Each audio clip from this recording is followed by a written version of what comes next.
We're walking and I hear my mom screaming. So I turn back around and there's three men that are attacking my mom. Like they're like grabbing at her and stuff like this. And I don't know what's happening. She's calling for help. Oh, Cal. I'll run back and I'm trying to pull on this man and he's pushing me away.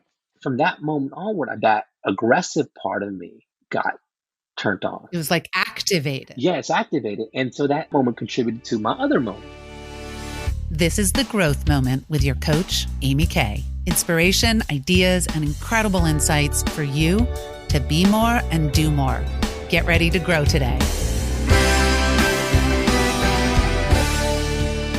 This was one of several key growth moments for my guest, Cal. Every once in a while, I do a growth spotlight episode. It's not a regular coaching session. Instead, the focus is identifying and reflecting on a pivotal life event and the growth it generated. In this episode, it's about the integration of multiple growth moments, seeing the thread or through line, and how it helped create one's purpose and future. I hope it will inspire you to do your own reflection, to map out a few of your growth moments and see what you find, all so you can leverage that deep dive to fuel your future. My guest is Kalyan Balaven. He's the head of Dunn School in Los Olivos, California, where my son Matthew gets to learn and grow. He also is a leader in creating connection and community. Cal is definitely one of my inspirational bright lights. It's his charisma, intelligence, incredible vision, passion, humanity, and a bone-deep ability to hold each person around him up to their possibilities and potential. Cal is one of those people who absolutely leaves it all on the field. So it was a treat for me to dive deep with Cal. As I said, Cal shares a series of moments, pivotal times where he really changed as a person. I think you'll find his story and insights compelling, but as you listen, keep coming back to you. Your assignment is to see what life moments start to surface. Jot them down so we can get a good look. I'll give you more ideas and direction as we go. Now, we start with Cal sharing the first moment that surfaced for him. So I went back to seventh grade, blacktop, lunch break, recess, whatever you want to call it.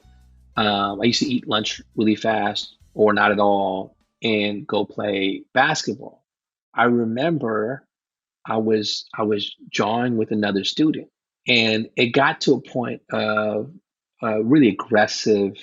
I was being very aggressive. He was being very aggressive and I wasn't backing down and a little shoving, a little pushing. And unbeknownst to me, this student was tied to a gang in the neighborhood.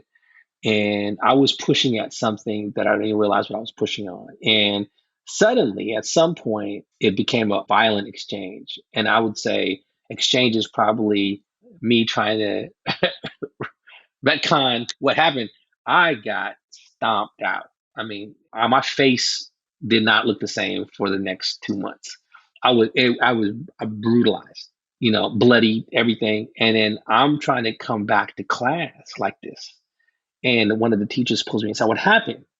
And I lied. I said, "Oh, nothing. I just, we're just playing around. I was trying to, but they didn't. Obviously, I mean, like I was messed up. So I had to go home, and my mom was so upset with me. It's like, what are you doing? You're supposed to be going to school. What's going on?" And I remember the next few days as the truth started to come out, the guilt I was feeling. I remember sitting in the back of the car and I made a promise to myself. I remember this. I was like, I will never let myself be in a situation that I lose control of. In other words, where it just unravels around me. And like I need to not go to that point, where it becomes something that I can't control. And so I could revisit that. I was revisiting the game. It was those moments where I actually de-escalated it. I contributed to, continuing that. And I kind of went into a shell for a long time. I was like, I was afraid of confrontation. I wasn't playing basketball. I wasn't, there's certain things I wasn't doing. I started going to the library at lunch instead, with all the library kids instead. And, and that was my thing for a while. But that moment was a really interesting moment. I was like, why was I being aggressive? And I was thinking back to it. And I remembered an earlier moment when I was much younger. Both moments have a bit of violence to them. And so that's not what you asked me. Keep going. One triggered the other, right? Yeah. And so the earlier moment was I'm in kindergarten. This is a memory a lot of people think, oh, you grew up in California, Richmond, California, and Union City, California, and now you're in Los Olivos, California, and you're a California guy. That's true. However, unbeknownst to a lot of people that I don't like to talk about a lot, for a year and a half, we lived in Connecticut when I was in kindergarten. So we're in Connecticut, and there was a bus that used to pick me up, and my mom used to walk behind me as I walked to the bus stop. We're walking, and I hear my mom screaming. So I turn back around, and there's three men that are attacking my mom. Like they're like grabbing at her and stuff like this. And I don't know what's happening, right? She's calling for help. I run back, and I'm trying to pull on this man, and he's pushing me away. Eventually a neighbor comes out. Thankfully, nothing beyond that, just the initial attack. Oh, Cal. So I that from that moment onward, that aggressive part of me got turned on. It was like activated. Yeah, it's activated. And so that moment contributed to my other moment, if that makes sense. Well, it led you to that outward, toughness and push, no one's going to take advantage of me. No one's going to push me around. Yes, yes, And then you almost went, it went to the opposite extreme. exactly. And so I'm like, I'm pendulum, and I'm thinking about these moments, and the last memory triggered was not a violent one where I was avoiding a conversation between myself and my dad. It's a point in my life he walks out on us. It was in seventh grade, shortly after that fight. Walks out on us, and then would come back into our lives like around 10th or 11th grade. And my mom and him reconciled, but I never really. You didn't reconcile. No. At some point, he and my mom go on a vacation to Southeast Asia, Singapore, Southeast Asia, India, like visiting different places. And I still haven't had this conversation. In a taxi cab during this vacation, my dad has a heart attack and dies. So I get the call, and it was like, oh, I never had the conversations that I wanted to have. So that was another moment for me. So these are all it's like all these downer moments in my life. No, But no, but no. yeah, but they were all triggers for me in a way. I was like, oh, I wasn't brave enough. So in all three were like me kind of being going to one extreme to another. And it was actually the death of my father, I think, that really like I found my balance. Well, that's what I'm struck with is it's like if we hold all three of these in our hands, it is emblematic of the human condition of these are all pieces that are inside all of us. I have this weird thought of that terrible incident with your mom. It's like Batman, whose whole story arc comes from, the death of his parents. Hmm. And, so there's the Batman part of Cal, and then there's, Batman after, seventh grade turns into Gandhi, Yeah, and then yeah. turns into, so all of these different really strong pieces of being human. And then you said balance. What is the balance that you've managed to strike in life? As a coach, I'm usually looking forward. I don't do a lot of rear view mirror with clients. However, strategic reflection absolutely can be a growth accelerant, fuel for the future. Not dwelling in the past. No resentment, regret. Those are the wrong R's. We only want the other R, reflection. When you reflect, it's like looking down at a pool of water. Other memories start to swim to the surface. You can see the interplay and patterns emerge. I invite you to step back. Reflect right now. What moments for you are surfacing? What stands out?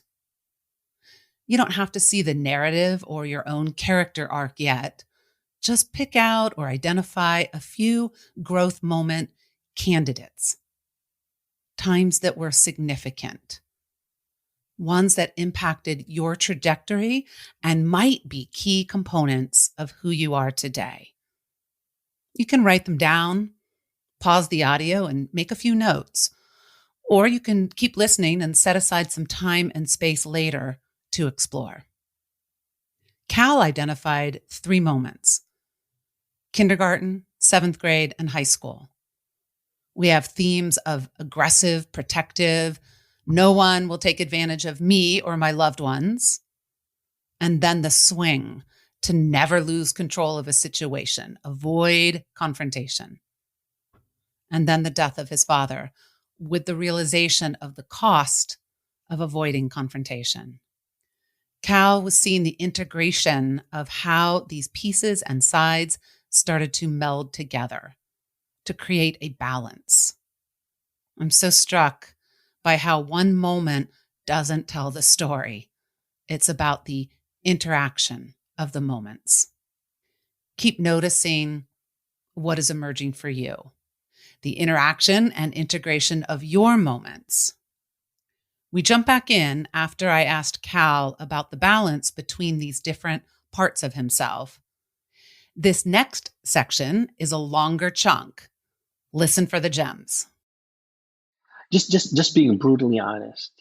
I think that came out of that, where it's like, saying what you need to say and not being unafraid of saying it.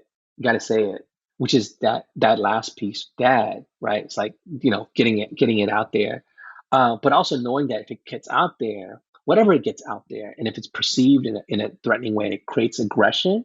To be able to be like, that wasn't my intention to create that aggression. To be able to de-escalate. So yeah, this de-escalation. So if you were to say, okay, how I grew, if we string all of these together, in a way, stringing your childhood together, you learned how to balance, you learned how to be, if I'm hearing you right, authentic and true, Yeah. not to dissemble or pretend that everything's okay, even if it's not, but it's the de-escalation piece of you that got activated that is really intriguing me. Could you say more about you and de-escalation and how you've grown with that? There's always going to be moments in life where your truth or what you say or what you do, whether you intend it or not, is going to create tension and disconnect that can unravel into aggressive situations or not, passive aggressive situation, but it's situations you don't want to have in your life. I mean, Cal, we're seeing it across the world and across our country right now. I mean, it's rampant. Right. And rather than be like, okay, I'm going to participate in that passive aggressive behavior by cancellation or muting myself and not saying it and behaving a certain way, just to have the dialogue, right? And have that honesty. Because if I was being honest with those 3 moments, the young child in me, if I tell the young version of me, I said 5-year-old me, I say 5-year-old me, your job isn't to jump into the fray and try to protect. Your job is to call for help, because be honest with yourself, okay? And in the second instant, when I got into it with the other student and the other students, I should have been honest with myself. No, I'm not a tough guy. I'm not that guy. This is not going to go well for me. I should have been honest with myself and de-escalated it, and I should have been honest with that. Like, so it was this honesty that's not there, and it's like that's what's missing. That's what I see, and I put it in my practice all the time. Brutally honest with the kids. Like kids will come up to me and say, what do you think? I say, I think that was a horrible paper, right? But I don't. But I'm not going to sugarcoat it. I'm not going to blow smoke. But I'll tell you that while it was, yeah, I do think that we can grow from it, right?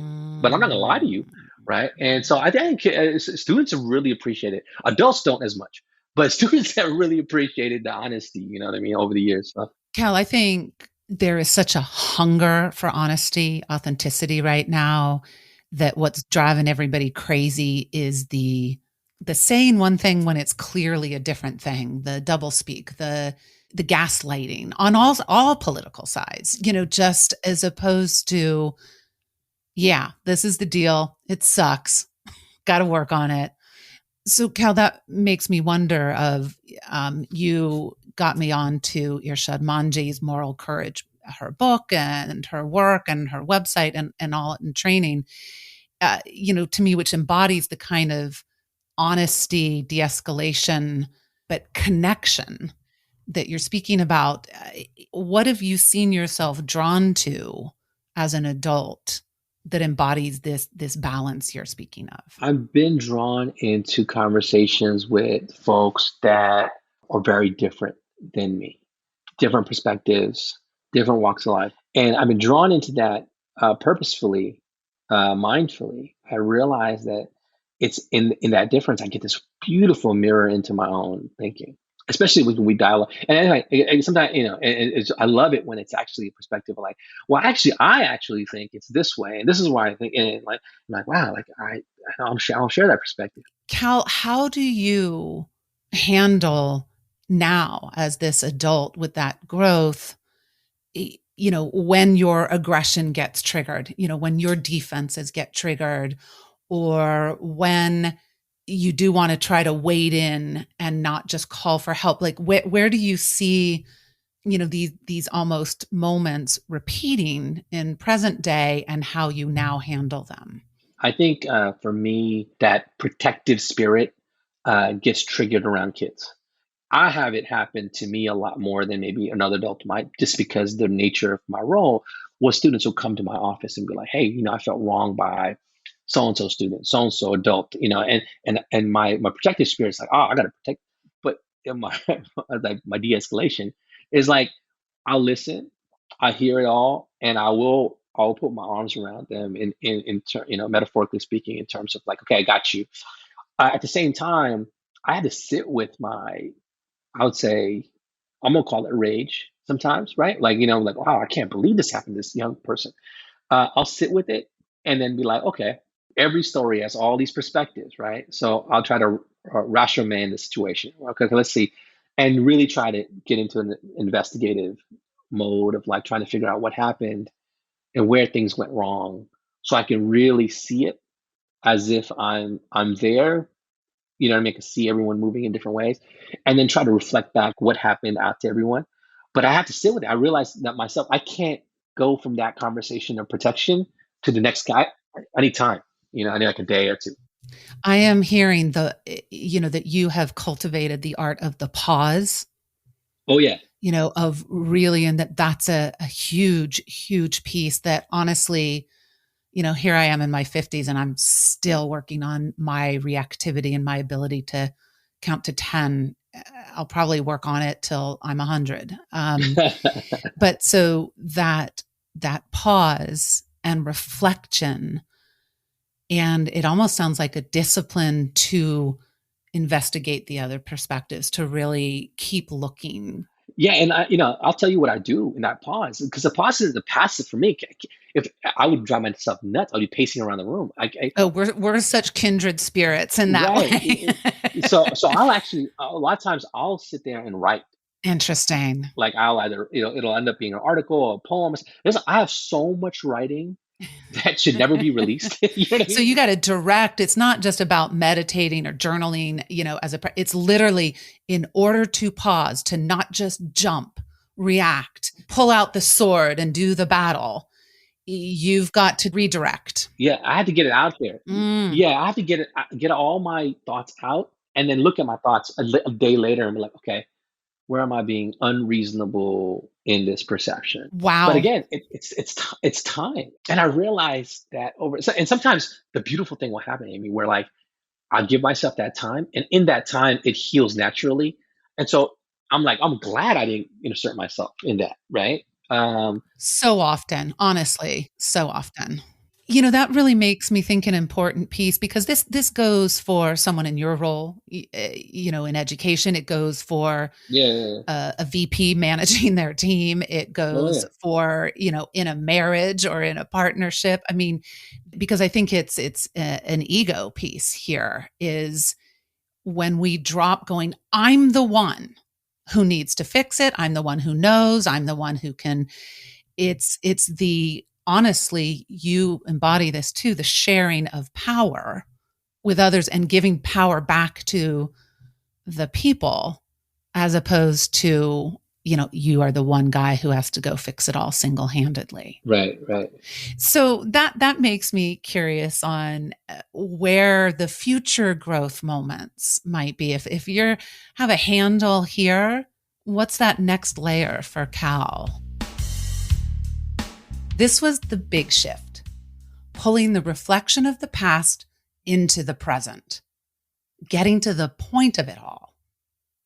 We dig for the gold in our past so we can use it today.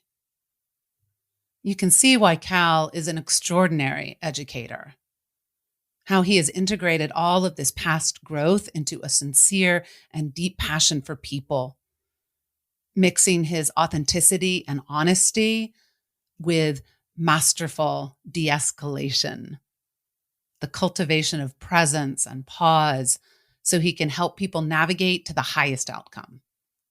The cool coaching is really just providing space for Cal to see who he is and why he is right now in this moment. Owning that, claiming that. I find Cal's skills and interests utterly fascinating. One of my passion projects is improving my skills in bridging and creating connection amidst conflict and disconnect.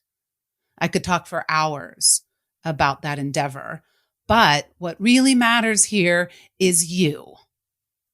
How do you see your moments come together? Go ahead and pick a few to review. Dig in and down for the themes, patterns, and integration. When you're ready, take a ponder of these questions. What has emerged from your past growth moments? Who are you now in the present? I invite you to contemplate how even the tough moments have created fundamental growth. I want you to see clearly what you might have taken for granted. Claim your growth. So take time now or later to string together a few key life moments. Let's wrap up. We have one more brief round with Cal after I ask, what's that next layer as he moves into his future growth? Yeah, no, I've been thinking about the idea of that intention impact piece, living in the world of cancellation, the black and white world that we live in, where dialogue is stifled, communication and communities don't form as a result. And what role do I play in this world? And with young people, I feel like we got that. I feel like that part is working. I think with the adults in the community, broader community that are caught up, it's really hard. Someone could be on social media, writing whatever they're doing, and never be, and they're narrowcasting into their little world, and they have perceptions, right? How do I navigate those? Or if it's with a colleague, a coworker, someone who has a perception on impact, but hasn't really thought about what the intentions might be because of whatever's going on in life. To add to this, the economy and the stresses of what people get paid as inflation rates and the life is so hard. Absolutely. There's so much pressure. Yeah, add that pressure to the mix. Add the pressures of everything else from equal pay to racial stuff that's happening in the country to where people fall in relationship to Supreme Court cases. All that. Yeah. So for you, if you're going to continue to bring leadership in creating connection and community, what's that next skill that you're really honing? It's how do you sit in that space and not get pulled into the polls, into the polemics, And instead, how are you building active bridges for dialogue? So that's where it is. And I've been flirting with different ideas, but really reflecting on when did that happen for me, right? When did I start building bridges? Yeah. And so I invite you because I know you're doing great work with the Moral Courage Project, but selfishly, I'm really interested in also what are the Kalyan, tools and learnings and offerings to the world that are really coming out of your own personal experience and what is successful and what is not. I think we need, also the Cal Project. Mm, So I hereby invite you yeah. to continue to step up amongst all the things that you're doing because this is sorely needed. And I think you have a very special perspective on that. Well, I appreciate that. I believe the process of putting a spotlight on growth moments is invaluable. Reflecting on the past, pulling it into the present, and then launching it into the future. The full circle. Tremendous energy is unleashed in that process. I am inspired by Cal's future trajectory, leadership in creating connection and community. Notice my challenge and call out to Cal, the invitation to use his unique perspective and skills to step up. What about you? Where is your growth heading? Where does the world need you? Especially if you don't hold back, if you leverage every bit of the growth moments from your past. My challenge is to put the spotlight on you. Take the time to do this process. It's a gift for you. And send me what you come up with. I'm committed to supporting your future. I mentioned a few resources. Irshad Manji and the Moral Courage Project, Dunn School, and more. I included a list in the show notes in case you want to join Cal and me in creating more connection in this world. I'm so grateful that you were here with me today. Know that I'm keen to partner with one-on-one private coaching, my coaching groups, and workshops. TheGrowthMoment.com has the latest details. As always, I would love for you to subscribe, follow on your favorite podcast app. Now get out there and grow today.